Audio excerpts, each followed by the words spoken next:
Welcome to Let Me Fix This. Enjoy the video.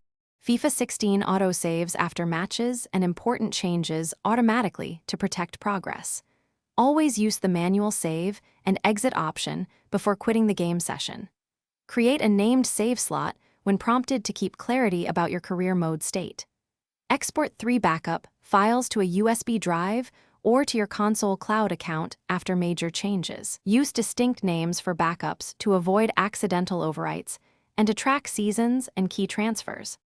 If a save file becomes corrupted, restore a backup from USB or cloud immediately to recover progress.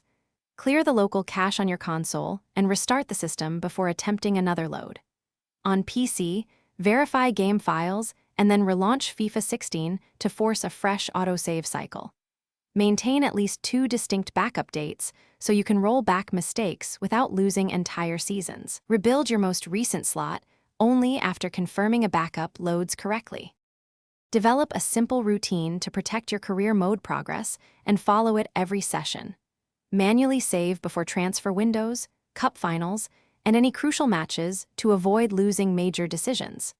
Export backups every 5 matches or right after significant squad or tactic changes to maintain recovery points. Keep 3 backups with clear names on a USB drive and on the console cloud for redundancy. Check backups load correctly before deleting older files to prevent. Thanks for watching. If you found this helpful, don't forget to like and subscribe.